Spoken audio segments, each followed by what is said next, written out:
Hey everybody, welcome back to my channel. So this is part 3. This is the book and it's been a couple of days. It's nice and dry. Now I just did want to mention that I did notice, and I noticed it when it was still wet, that we had a bit of stickage and a little bit of tearing here in that paper, with a little bit in the back starting to happen there as well. Now I think that the reason why that happened was the first time I made my book was I used Aileen's original tacky glue to glue the spine. But the second time I used this stuff, Merry Christmas ornament glue. Haha. So it did say that it was tacky glue, but it actually doesn't feel, you know, it was like $3. So it was a cheaper glue, and I thought that all glues are the same, and I shouldn't have made that mistake because all glues are not the same. So just to show you, I went back and I made a second book after I made this one, and I once again used Aileen's tacky glue, and I swear, nothing. No breaking in the spine there, and no breaking here in the spine either. So, whereas using, you know, the cheaper, you know, ornament is supposed to be something heavy, right? Or Aileen's tacky glue is, I mean, it is all purpose, but we use it for paper, so definitely use a paper glue. Don't use an ornament glue. But I don't mind, because I thought I will show you how I would rectify this. I mean, I don't know, it's not going to bother me, but let's pretend that it's bothering me and that I wanted to rectify it. So this is Jane Davenport's, what is this product called? Paper tape? Paper tape? It's not, is that washi? Can we call it washi? It's not really washi. Anyway, so I used this stuff to fix a bind. This was sent to me by my awesome friend Leanne. Thank you, Leanne. I used this stuff to bind an old religious book that my mom had that was falling apart, and she was very upset. I said to her, let me give it a go, let me give it a whirl. And this stuff was awesome, and it bound the spine. So I thought I would use this. So this one, or you know, you can also use this one. Definitely quite sticky. And what I would do is I would mold it here at this stage. Now you are going to have a little bit of a pattern difference, but your spine, your page is, you know, going to be connected to the spine. Now, do I need to do it on this side? I wouldn't bother here. I wouldn't bother here. Alright, so this is just an extra challenge now for me to make that blend and not look like it had the spine falling off. Or better yet, had it look like the pages were stuck together while it was drying and then pulled out. Okay, so we're at the stage now where we've bound our book, we've got all our papers, and it's now time to start decorating. Now it's been a while since you've seen this, guys, so while this was drying I started playing in here, and I decorated the front, the back, and I did start playing on the inside. So I am going to show you some of what I've been doing here. Alright, so with this book I did a Diane Reevely must, which is a border on every single page. Okay, a border on every single page.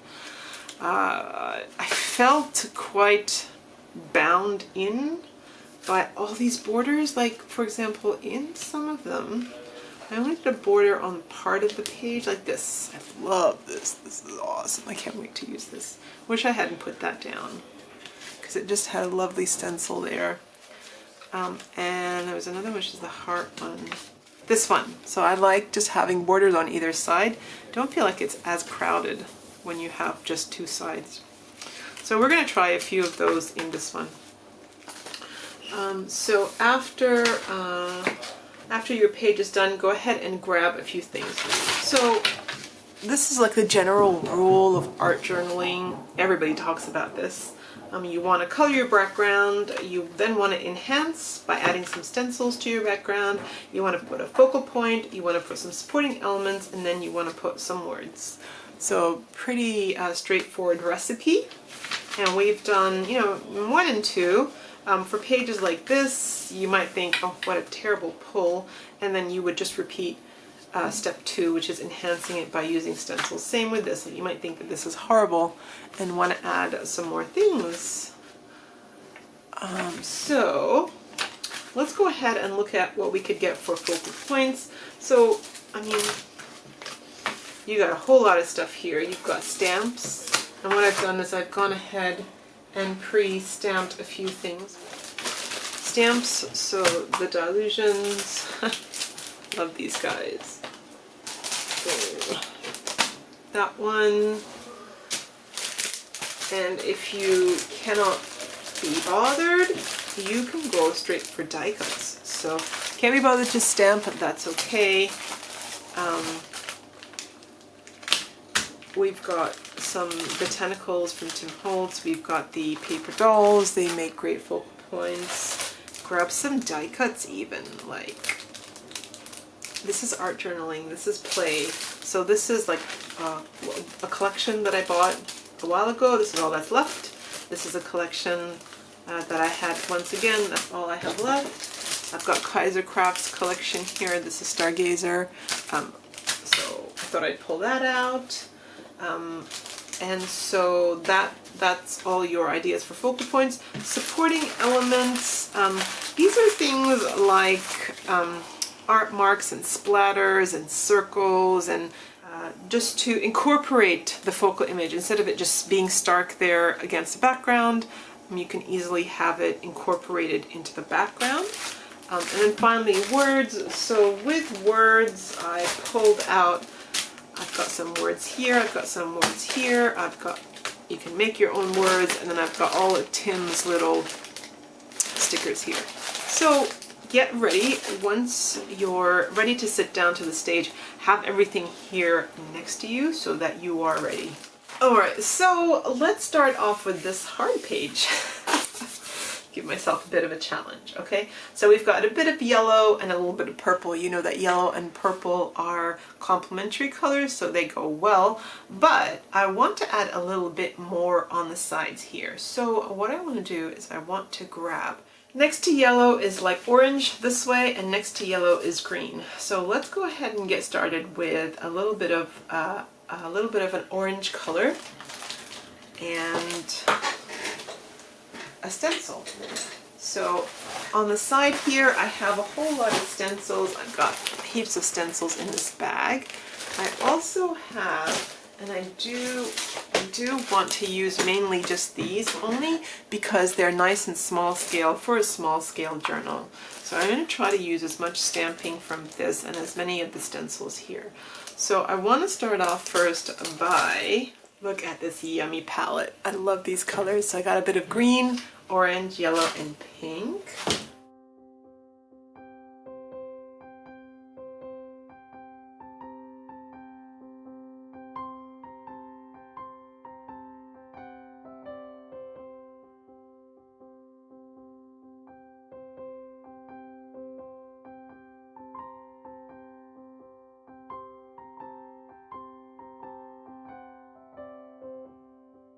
Just like that. I feel like that looks so good. It's busy. I know it's busy. I know it's busy, but it's so good. So let's go over onto this page now. I just want to do backgrounds. I want to enhance backgrounds first, and then I want to come back and we'll work on other things.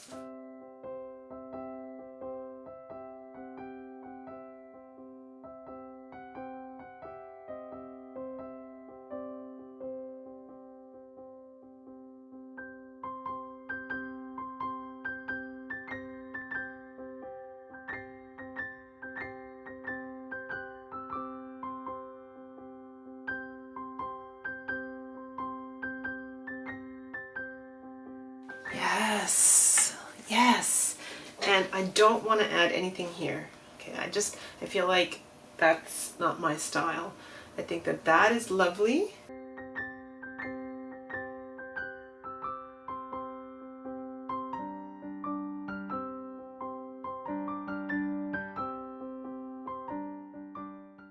Fabulous, fabulous.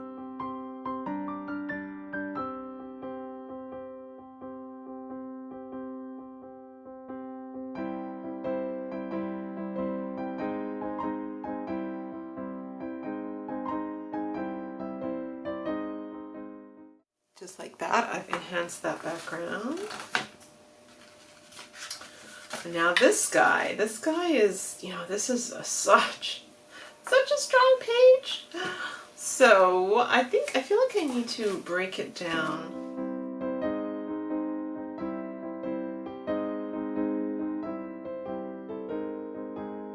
And I feel like I can work with that. Yeah, I feel like I can work with that.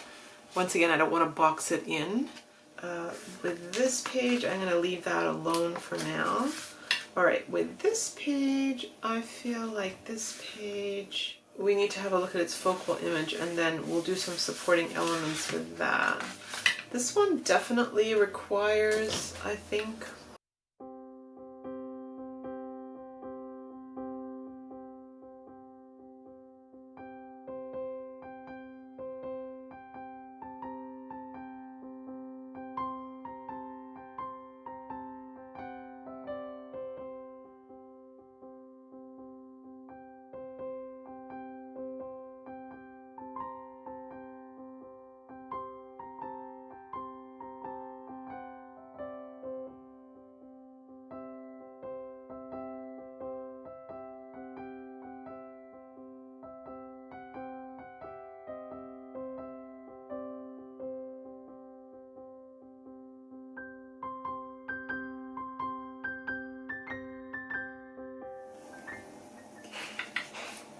see how we go. I sort of don't like how that turned out, but let's see how we go. Might cover it up later on. And last of all is this one, which is all black.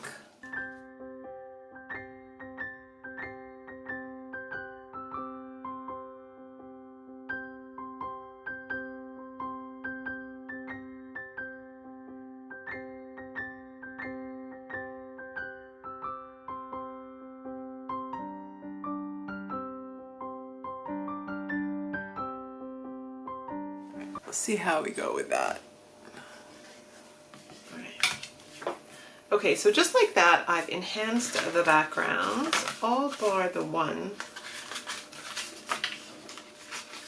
which is that one.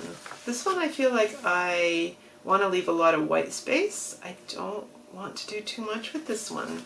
This one I want to wait to see what my focal image will be before I do the border.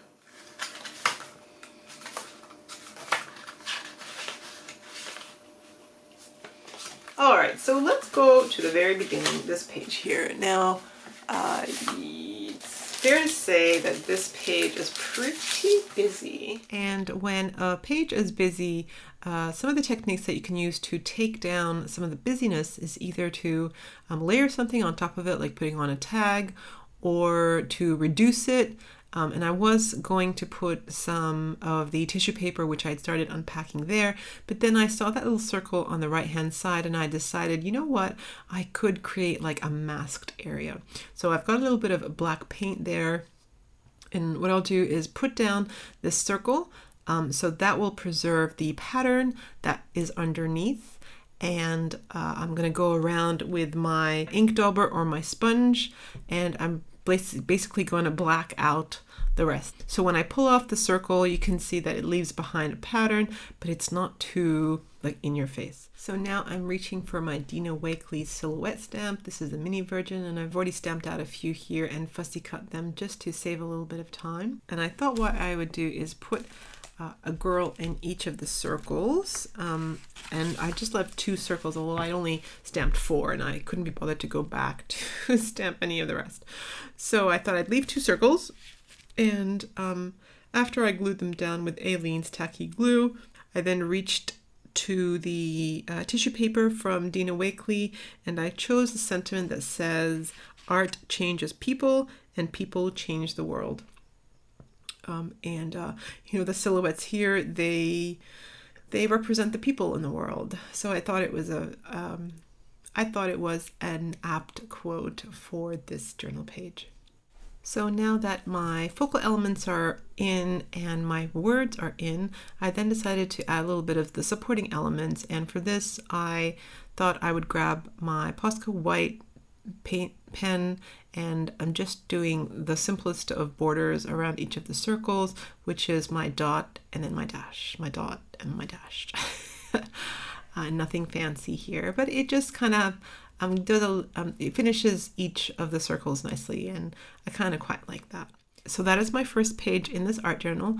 I'll see you in my next video for the next page.